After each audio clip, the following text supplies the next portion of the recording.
कई प्रयासों के बाद राजा विक्रमादित्य ने एक बार फिर बेताल को पकड़ लिया। वह उसे जब योगी के पास ले जाने लगे तो बेताल ने नई कहानी शुरू कर दी। बेताल ने नई कहानी सुनाते हुए कहा, एक समय की बात है, धर्मपुर नाम के नगर में गंधर्व सेन नाम का एक युवक रहता था। गंधर्व सेन की कदकाठी बहुत आकर्षक थी। यही कारण था कि कई लड़कियां उससे विवाह करना चाहती थी, लेकिन गंधर्व सेन को उनमें से एक भी लड़की पसंद नहीं थी। ब्राह्मण पुत्र गंधर्व सेन जब अपने घोड़े पर सवार होकर नगर में निकलता था तो सारी लड़कियां उसे देखती ही रह जाती थी। गंधर्व सेन किसी की तरफ नहीं देखता और तेज गति से नगर को पार करके रोजाना एक मंदिर की ओर निकल जाता था। यह मंदिर काली देवी का मंदिर था। गंधर्व सेन काली माँ का बहुत बड़ा भक्त था। वो हर दिन माँ काली की पूजा किया करता था। एक दिन जब वो मंदिर से लौट रहा था तो उसने नदी के किनारे एक धोबी की लड़की को कपड़े धोते हुए देखा। वह लड़की गंधर्व सेन को बहुत सुंदर लगी। गंधर्व सेन को उस लड़की से प्यार हो गया और वो दिन रात उसी के बारे में सोचने लगा। उसे लड़की से बात करने का कोई रास्ता नहीं सूझता। एक दिन उसने काली माँ के मंदिर में पूजा करते हुए ये प्रतिज्ञा ली कि अगर वो लड़की उसकी हो गई तो वो काली माँ के चरणों में अपना शीश चढ़ा देगा। गंधर्व सेन खाना पीना भूल चुका था। वो दिन रात उसी लड़की के बारे में सोचता रहता। इसका नतीजा ये हुआ कि गंधर्व सेन बीमार हो गया। गंधर्व सेन की बीमारी की खबर सुनकर उसका सबसे अच्छा मित्र देवदत्त उससे मिलने आया। अपने परम मित्र को बिस्तर पर पड़ा देख देवदत्त ने उसकी उदासी का कारण पूछा। गंधर्व सेन ने देवदत्त को अपना हाल सुनाया और बोला कि उस लड़की से अगर मेरा विवाह नहीं हुआ तो मैं मर जाऊंगा। देवदत्त अपने मित्र से बहुत प्यार करता था, इसलिए उसने लड़की को ढूंढने की ठानी। देवदत्त उस लड़की को खोजने में सफल हुआ। देवदत्त ने उस लड़की के पिता से कहा कि अपनी बेटी की शादी गंधर्व सेन से कर दे। लड़की के पिता ने सारी स्थिति का जायजा लिया और अपनी बेटी का विवाह गंधर्व सेन से करा दिया। शादी को 5 दिन बीत गए और गंधर्व सेन उस प्रतिज्ञा को भूल चुका था जो उसने काली मंदिर में ली थी। एक दिन सपने में गंधर्व सेन को अपनी छाया दिखाई देती है।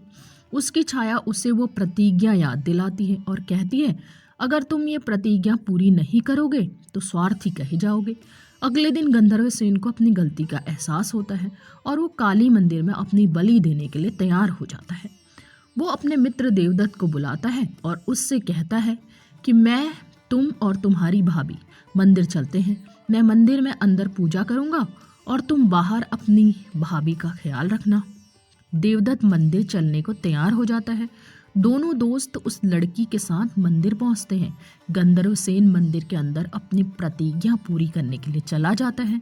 देवदत्त और गंधर्व सेन की पत्नी बाहर उसकी प्रतीक्षा करते हैं।